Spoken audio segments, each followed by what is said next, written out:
I have a few questions for the mayor. How do you decide which chairman gets what committee? Why does your Office of Intergovernmental Affairs get to decide, which we've heard from several aldermen, when committee meetings are held? What have you done to empower City Council to be more independent? What kinds of levers can you push and pull? I have questions for the mayor about how independent she really wants the council to be. Hello, welcome to a special episode of the Cloudcast. I'm Alex Nitkin.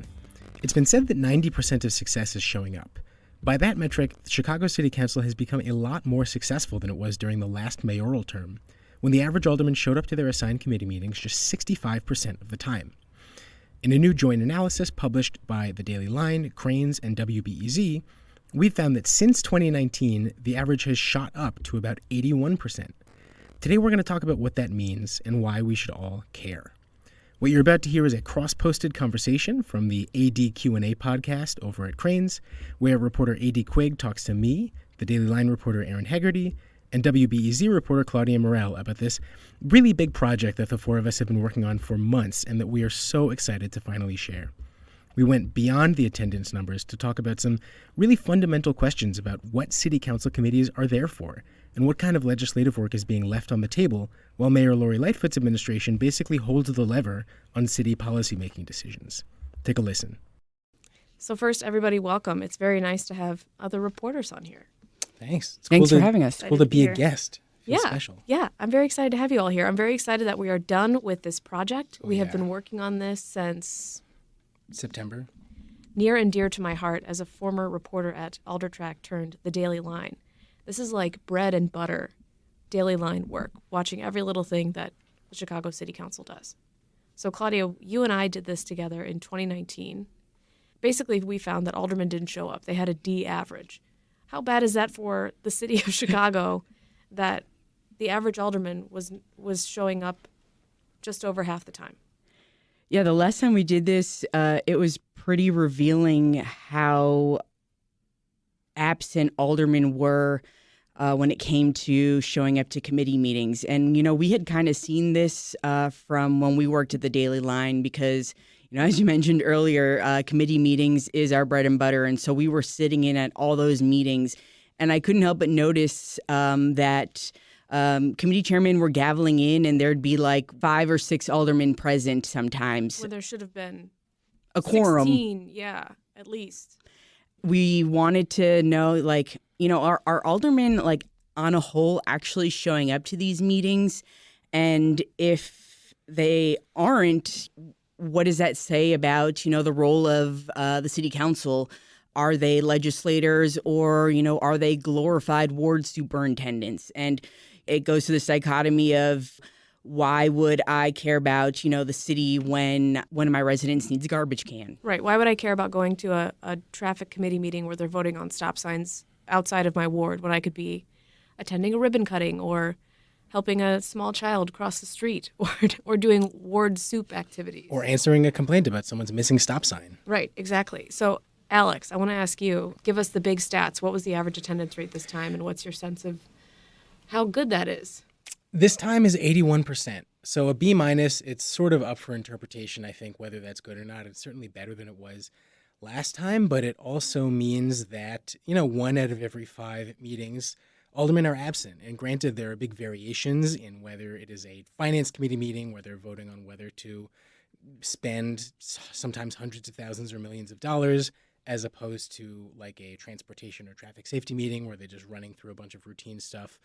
But it's, you know, it's hundreds of absences that we're talking about at the end of the day in committees where these aldermen are elected to be there, to show up. This is a chance that they have to ask questions of the administration and of the bureaucrats who are putting all of this stuff into practice. And I think importantly also to, not just for their own edification, but to bring all of that stuff to light for the public, to help us as reporters and our readers and viewers and listeners understand everything that is happening. So it's certainly better, and we saw, and we're going to talk about, there's a wide variation among the aldermen, but you know, I think that people should be concerned about public officials who don't show up to meetings that they're on committees that they're a member of. Yeah, if all of us at work missed 1 of 5 meetings we were supposed to go to, we'd be considered fireable. I don't know. Yeah, probably. Well, Erin, I want to get back to like why what Alex was saying at the end there about why it's important that aldermen show up at committee meetings. Yeah, well, this is where like all the conversation about new taxes, new legislation, fees, everything that affects Chicagoans happens.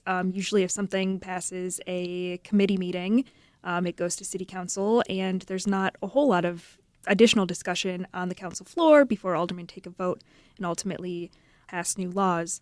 It's also where a lot of aldermen can ask questions of city staff about a proposal, and if they want to propose any sort of changes or tweaks or anything, it all happens in committees. So when aldermen aren't showing up, there's fewer checks on, whoever is introducing the legislation, and if that's the mayor, then, it's just the mayor enforcing her proposals. It's a rubber stamp by default. Mm-hmm. Right. Exactly. Well, the key difference, as all things have been for the past 2.5 years, between the last time we did this in 2019 before the elections and now, is COVID. So aldermen switched to virtual meetings in April of 2020, and almost all committee meetings are still virtual. So somebody walk me through what we saw in terms of what we saw and what we heard from aldermen in terms of how different the virtual era of city council made things. Well, aldermen really liked the option to go virtual. In the beginning, it was kind of rough. You're building the car as you're driving it. And there were a lot of hilarious moments in the first couple of months. I don't know about you all, but these Zoom meetings. You're on live. We are on live, Sue. Oh, I love Zoom meetings. It's a great way for all of us to get together. Thank goodness we got this. And again, the alderman, please make sure your microphones are unmuted. All those in favor of the motion for reconsideration, say aye. Aye. Aye. Aye. Oh, no, wait. No. Hold on, folks. Okay, somebody was telling me my boobs were in the way. Oh, well, I don't know about that. Pat. Pat. Yeah. We are live on the internet right now. Yes. I'm sorry, say that again, Tiffany. Someone has joined us as Gold Moose. Never heard of them. But I think overall, aldermen prefer to have the option. And one of the biggest reasons we heard was because, I don't want to waste my time driving all the way down to City Hall, paying for parking, and then, being blindsided by the fact that it could be a 5-minute meeting or a 5-hour meeting. The old way made it difficult for aldermen to schedule a lot of the other work that they had to do around the ward, while this way they could still handle constituent services, work in the ward office, but still keep tab on, what's going at City Hall. And they can also watch committees that they're not a member of, that, some aldermen said that they just wanted to keep an eye out on what was going on. Either Alex or Erin, as folks that cover committee meetings very closely, how different was it for you as a reporter? And talk about what we heard from members of the public about how this influenced their relation to City Hall. Yeah, like with everything, I think there were a lot of benefits and drawbacks to being able to do it virtually. It is nice, as a reporter, to be able to cover meetings from my couch. I will not lie. It makes life a lot easier, and especially in this virtual world where meetings will not overlap. They just go one by one, whereas before they would sometimes happen at the same time. Yeah, I think when it comes to people who want to, regular Chicago residents who want to comment during committee meetings, it's perhaps it depends. It can be more difficult than showing up to the committee meeting in person at City Hall and just saying what you need to say. But to comment during virtual meetings, now you have to call a number, and it has to be days before the committee meeting, and then I don't remember if it's they call you back or you call them at a certain time, and if you miss that call before the meeting, you just don't Your get SOL. public comment. Yeah, that's right. Yeah, AD, you had interviewed Pat Dora, lobbyist at City Hall, and he kind of walks through the steps of what it was like before when you just showed up and signed a pink slip, and now this is how he described the process. The process for registering public comment in this modern era of electronic voting is possibly the most primitive thing in city, county, or state government. You still call and leave a voicemail on an answering machine in the council secretary's office. They call you back the next morning. You scribble down over 20 digits of login codes, call-in numbers, and participant number. And if you miss the call, it's almost impossible to get a call back with that information. Well, and as reporters, Alex, I agree with you. It is very nice to be able to tune into a committee meeting from my couch, but there is something missing in the reporting process when you can't pull somebody aside real quick and say, what was that about? Or what does the mayor's office think about this? Or what kind of behind-the-scenes stuff was happening? Or just running into somebody in the hallway and getting a tip. Absolutely. I mean, that is a huge benefit, and something that we have in our corner is the actual physical space of being able to chase someone down. Now, sometimes we'll be left confused after a meeting, and we just have to call someone, and ignoring us is as easy as not picking up the phone, as opposed to, running away down the hall, which sometimes it doesn't stop them from doing that, but it's at least a little bit harder. And we certainly lose a lot from the reporting process. And also it's important to point out this is a similar thing that aldermen talk about, that they lose a lot from the legislating process of walking around and, feeling each other's opinions or views on things, or, looking in person for co-sponsor signatures, things like that. That's something that tangible sort of tactile, politician-like quality is something that they all really miss. And while they enjoy the convenience, we encountered a lot of mixed opinions on whether things should just go back to the way they were before or keep some kind of hybrid system. Yeah. Well, let's talk about who did the best, who did the worst. Erin, tell us who was the best and what do most of those folks have in common? Yeah, so in general, it was freshman aldermen who attended more of the meetings they were supposed to than their senior veteran colleagues. Number one was Alderman Leslie Hairston of the 5th Ward. She attended 93% of the meetings that she was required to. She is not a freshman. She has been around for a long time. But the people who follow her, they're all in their first term as aldermen. They're eager beavers. They're excited, I guess, to legislate. Give us some names. These are freshmen that often replaced really senior folks who the last time we did this analysis only came sometimes half the time. Right. So after Leslie Hairston in the 5th Ward came Samantha Nugent in the 39th Ward. She is a freshman who she didn't unseat Marge Lorino. She was sort of a disciple and ally of Marge Lorino, the longtime alderman from the 39th Ward, who did significantly worse. Samantha Nugent, I asked her about this, and she said, yeah, it makes sense that the freshmen show up more. Freshmen show up to class more than the seniors, right? Just because they're, like you said, they're eager beavers. But also this is, the older folks are doing stuff more behind the scenes. And I think that the freshmen see this as their avenue to get involved. Number 3 was Andre Vasquez of the 40th Ward with about 92%. He unseated, I should say, Pat O'Connor, who was there since, God, I don't know how long. 1980. Since 1980. Rahm Emanuel's former floor leader. That's right. Thank you, Claudia. He went to the meetings, I think about 49 or 50% was his score. And so I talked to Andre Vasquez, and he was pretty excited when I told him that he was number 3. I think we have tape of that. Ray Lopez. Who beat? He was 21. Who are the two? It goes Hairston, Nugent, you. Okay, good stuff. What's your reaction to that, other than that? I am terribly sorry that I missed the days and didn't get the number 1 spot. Alex, I want you to keep going, but switch and tell us about the folks at the very bottom of this list, because you mentioned Alderman Pat O'Connor, who used to be Rahm Emanuel's floor leader. The floor leader is, the congressional equivalent is the whip, so they go around trying to get the mayor's agenda done. And we were surprised to find Mayor Lori Lightfoot's deputy floor leader, George Cardenas, had such poor attendance.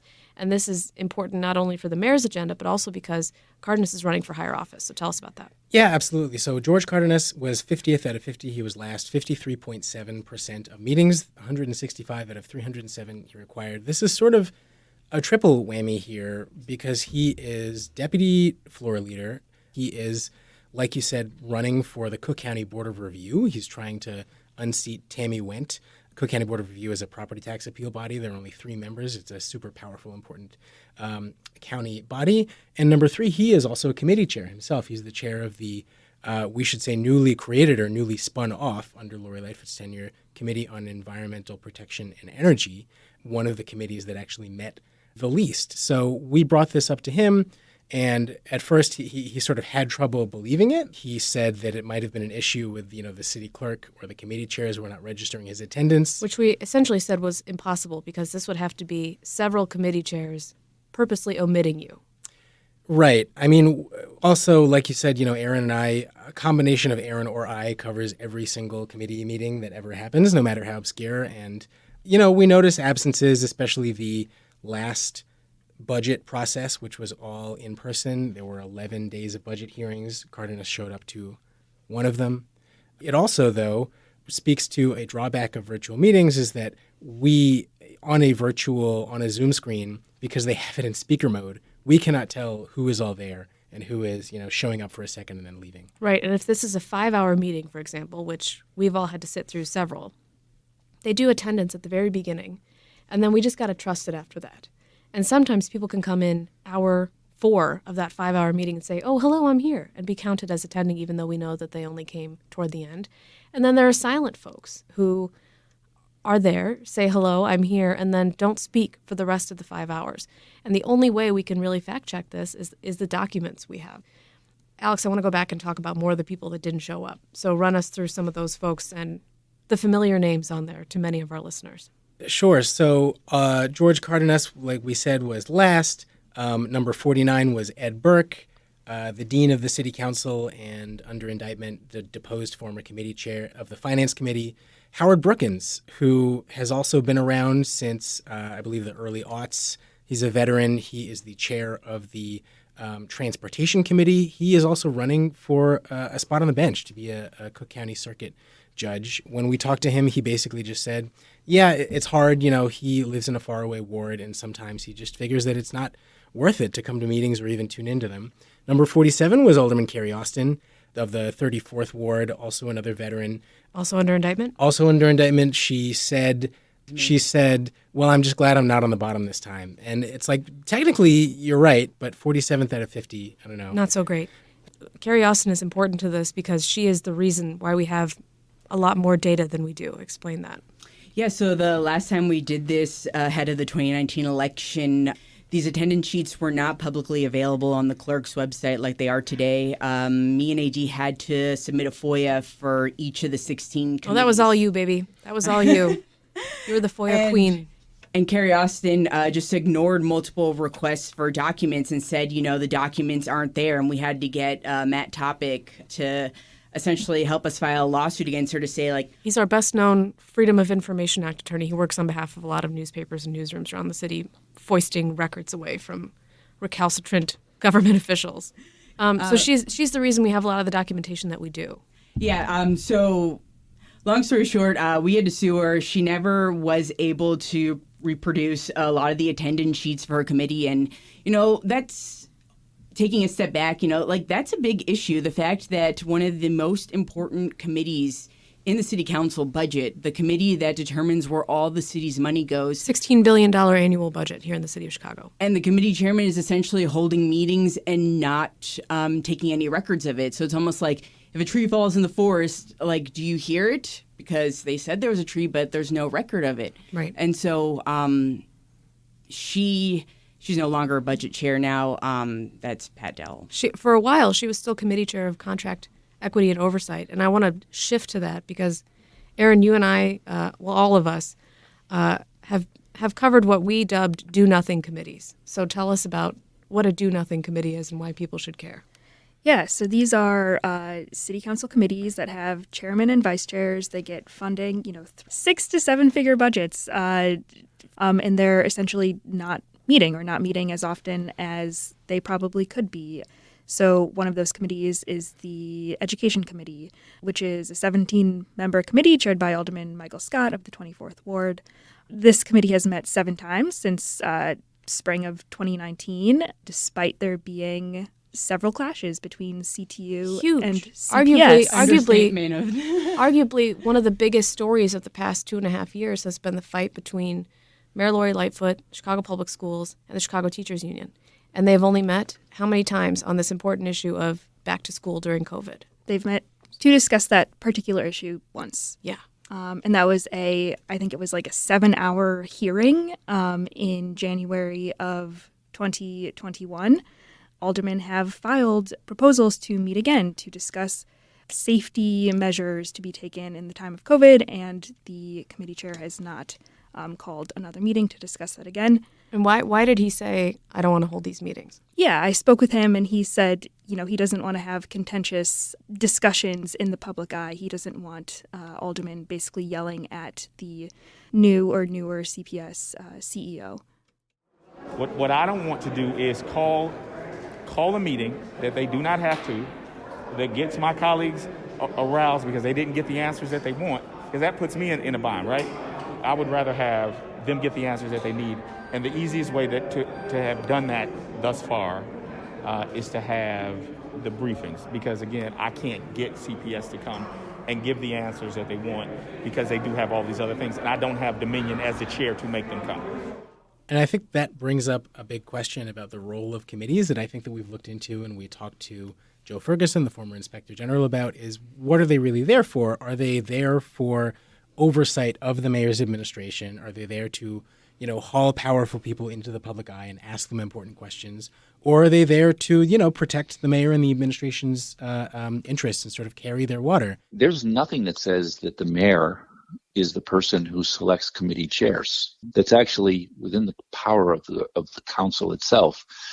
The practice for many years has been that the mayor, I'm sure with varying degrees of consultation, decides who the committee chairs are. And the mayor, in some measure, I'm sure with some consultation, decides what committees there are. And then the council historically largely acquiesces in that. As for the number of committees and the mandates of those committees, there are some that are pretty darn obscure and have an almost transactional feel to them. You don't know, I don't know, we don't know how these conversations go, but they don't carry much of significance in their mandate, and actually how they're operated isn't even to the full robust measure of that modest significance. You could identify 2 handfuls of committees that are meaty, chewy, necessary, do a lot of work, and we need them to do that work. That's all of half of the committees that actually exist. And of those 10, it's probably 6 or 7 at most that I think everyone would say, okay, they churn out a lot of work. So then the question is, why all the rest of them? And this is where, we have a sort of a little bit of a kind of a Potemkin village in terms of what we've created. A lot of the reason that many members of the council want to be a committee chair is not to drive subject matter and policy in a particular area. It's so that they have access to more resources. And, it's sort of understandable. We heard Chairman Scott saying, well, we just don't really think it's productive to have these big contentious fights in the public eye. I definitely understand that impulse, but also, that's the job of a committee. You're supposed to put bureaucrats sort of like on the stand, if you will, and make them answer questions. And that 7-hour meeting, there was some grandstanding, as there always is. There were some repetitive points, as there always are.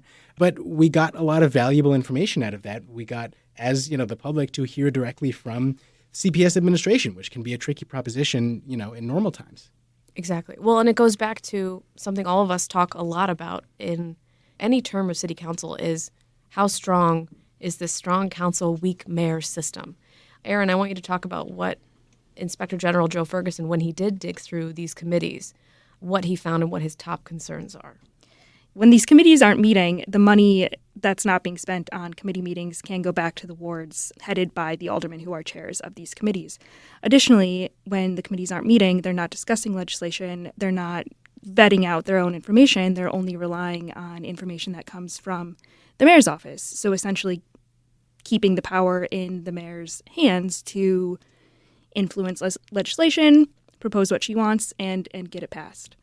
By the way, Ferguson did not, in his report, in the Inspector General's report, they noted that the office brought all of that to the committee chairs, and they didn't really have a response. They just sort of said, yeah, that's the way that it works. If you have a committee chairmanship, you have more staff, and, they're doing public service. They're doing ward work. What's so wrong about that? It also means that if I live in a ward whose alderman is not a committee chair, I'm going to have less staff on hand to answer a phone call about a pothole or a stop sign than someone who is a committee chair. And that's an important issue, something we should, be asking about. Yeah. Well, I care about committees that don't do anything, especially when I look at what other cities do. So if you go stop at the New York, Claudia used to be a New Yorker, when you stop at the New York City Council's website, they have committees that are big and important and put together their own reports on various issues. And something Joe Ferguson told me is that these committees should exist to boost expertise, to set up like a whole separate think tank from the mayor's office so that when big issues hit, like COVID or a refugee crisis or reparations, as the city council is supposed to be studying, when these crop up, you've got smart, knowledgeable people that can prepare reports, brief other aldermen, hold important hearings. Claudia, what do you think the cost as a reporter and a member of the public is to have these committees that exist but aren't doing the typical work of a committee? Well, the big worry is that it's it's a waste of money, especially in a city like Chicago that is already facing a significant budget crunch. Every dollar matters, and when you're putting $50,000 towards a committee like immigration and refugee rights, and then they only meet twice, was that a valuable use of the $50,000? $50,000 per meeting, you calculated, right? Yeah, because they only met twice, and it was like a $115,000 budget or something. And Ferguson also mentioned that, a lot of these committees will then also kind of do window dressing type meetings where it seems like they're just going on and on and on discussing something but not going anywhere. Mm-hmm. One example, I think, would be the Rules Committee and them discussing the ward map, but not really discussing the ward map. I mean, how many meetings were there that, ended after 30 minutes and nothing really came out of them? Or public safety, how many hearings did we have on the Civilian Oversight Board before there was any substantial legislation to be shared? It's a time waste. It's a money waste. I think that, parts of the system and AD, your conversation with Bill Cameron, I thought was interesting when he talked about, this committee structure going back to the old days of the patronage system and how we still kind of have remnants of that. Like the whole point of being a committee chair is the clout. Committee chairmen are rewarded with their committees so they can hire Shackman exempt staff and pass out political rewards. It's not about good government in most cases. I think we probably could use 6 or 8 committees. You brought up earlier, AD, that technically, this sort of blew my mind when I first learned it. On paper, this is a weak mayor, strong council system. And I think that now we have some, younger freshman aldermen who showed up and sort of want to bring it back to the way that it, was set out to be, where the council is basically setting the policy. The council is setting the budgets and really making all of these big decisions about what's happening on a citywide basis. And the mayor's administration is in charge of execution and filling the potholes and getting the ward work done. And lo and behold, they get to the city council and, well, I mean, it's not a secret. It's been like this for decades and decades. That is flipped on its head. We have the 50 mayors all over the city who are in charge of overseeing the administration of routine service, and then they just leave all of the policy making up to the mayor. And not only policy making, but who are the chairs of committees? Right. What is the committee membership? And often, what is talked about or not talked about in those committees? All right, guys, what didn't I ask you that has stuck in your mind as we've been working on this over the past weeks and months? What didn't I ask that you want to talk about? I think it's interesting in talking to several aldermen who had varying attendance records, how they responded to the news that they're either in the bottom or top of the list. And how some aldermen just kind of owned it and said, for example, Alderman Michelle Harris, who is the chair of the Rules Committee meeting, she's overseeing ward remap. Her ward is not the closest to downtown, which would have mattered for in-person meetings. And she basically said, I can't attend every meeting. Yeah. There are things I need to do in my ward, and I'm a member. I think she's a member of 8 committees. Yeah. And so she has a lot more meetings to attend than some of her colleagues, versus, other aldermen who just looked at it and said, no, this isn't right. And then when we give them the data that we found, we don't necessarily hear back We don't get a from them. follow-up. We don't get a follow-up defense of poor attendance. Or they have a caveat of, oh, well, this this committee only meets in the morning and it's for 10 minutes, aka pedestrian traffic safety, to do routine items. So, like, why am I going to go to that one? Mm-hmm. Which brings up a whole bunch of other questions, which is either why are these meetings not substantive, or if they're extremely routine, why are they in the city council's hands at all? Why does the city council have oversight over, routine traffic matters in different wards? And I think that Lightfoot has tried to move away from that a little bit. There's one other committee that we haven't talked about that I wanted to bring up, because it's not at all a do-nothing committee, the Public Safety Committee. It does a lot, but I think the question that a lot, of people have asked is it doing enough honestly, in the context of this just horrific surge in gun violence that we're seeing across the city. Public safety is met 31 times in the, I think, 38-month span that we looked at this. It is one of the biggest budgets. Erin also had a great story last year. I think it had the biggest budget increase. It was the only city council committee that had a budget increase from 2020 to 2021. Right. So this is during the pandemic budget when there were costs cut everywhere. And we saw Public Safety Committee start to meet less. I was actually able to pose this to the chairman, Chris Taliaferro, at a press conference last week, and said, there are 60 different proposals that are bottled up in your committee right now in the Public Safety Committee. It hasn't met since February. Do you think that the committee is sort of meeting this moment? And he said, the committee process is very difficult. It's very complicated. There are lots of conversations that need to be had behind the scenes. That's all true. But I think that for some of his colleagues who go through the trouble of, presenting these things, I think that Ray Lopez is the most vocal about this. It just, sort of critical of the mayor and the administration and chairman and all kinds of things. But he will, introduce things and then just get very frustrated when they don't even come to a hearing. And it really brings into focus how committees can just be wielded as a tool for the administration as opposed to a check on the administration.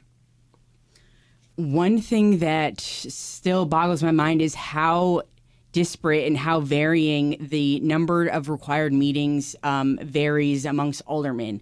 So like someone like Alderman Burnett, he had to go to more meetings than anyone else on the city council, and that was 362 meetings. Now, the person on the opposite side of that was Alderman Roberto Maldonado, and he only had to go to 126. So 362 and 126. And what was both of their attendance rates? Burnett was in the middle, around in the 80s, and Maldonado, I believe, was in the bottom 10. So I have it in front of me. Burnett was 83%, which is put him right in the middle, the number 25. And above average, though. Yeah, and Maldonado was number 37 with a 79.4%. So slightly below average. That kind of, like Alderman Michelle Harris, you mentioned, was saying, well, it's not fair because I have to go to all these meetings. Burnett had to go to, basically twice as many as Maldonado and still managed to show up. And I mean, Burnett has a reputation for showing up at any old meeting, whether he's a member or not. So just sort of a feather in his cap. Something that has stuck in my mind is we did not hear from Mayor Lori Lightfoot about this investigation. Not for lack of trying. For lack of trying.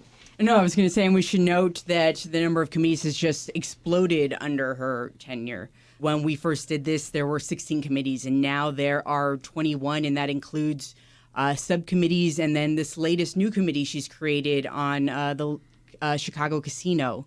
Maybe 22. When you count subcommittees, there's now this ARPA spending subcommittee. Right. There is... I was thinking reparations. Reparations, yeah.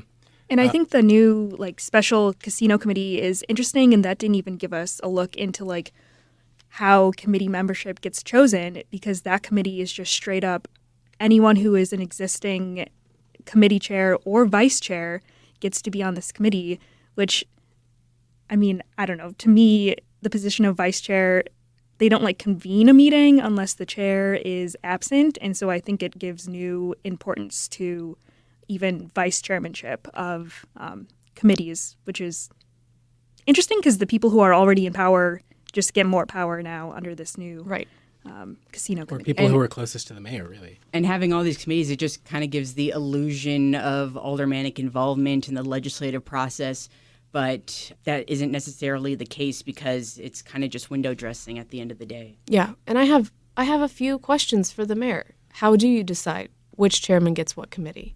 Why does your Office of Intergovernmental Affairs get to decide, which we've heard from several aldermen, when committee meetings are held? What have you done to empower City Council to be more independent? What kinds of levers can you push and pull to push that along? Because she has said, I want, and we've seen to an extent, Council being a little bit more unruly. I don't know if that's the best word. You guys are nodding, but we have not seen Council organize. The only times we've really seen a strong council system in the modern era is when aldermen get together and organize, and they have not managed to do that so far. But I have questions for the mayor about how independent she really wants the council to be. I would also ask, do you think that the Committee on Immigrant and Refugee Rights that you created has done a sufficient job of addressing the two massive refugee crises that we have seen unfold just in the past 6 months or so? This committee has met twice, like we mentioned. Meetings were canceled 4 times, and the times that it has met have just been on some sort of, non-binding resolutions. I talked to Chairman Ariel Raboiris, who was sort of in a similar situation as Alderman Carrie Austin, where she had a budget committee stripped from her, and then Mayor Lightfoot sort of gave her a different committee as a consolation prize. Raboiris was previously the chairman of the Public Safety Committee, and then Lightfoot made him the chair of this new Immigrant and Refugee Rights Committee. I talked to Raboiris about it, and he said basically, yeah, we'd like to do more. We have some things that are in the mix. So stay tuned, and I promise we will stay tuned. Alex Nitkin, Erin Hegarty, Claudia Morell, thank you so much for joining me. Thank you. Thank you. You can read our full investigation on thedailyline.com, chicagobusiness.com, or WBEZ.org. You can even punch in your address and see how often your alderman has played hooky from his or her assigned committee meetings. I'm Alex Nitkin. We'll be back with a regular episode of the Cloudcast next week.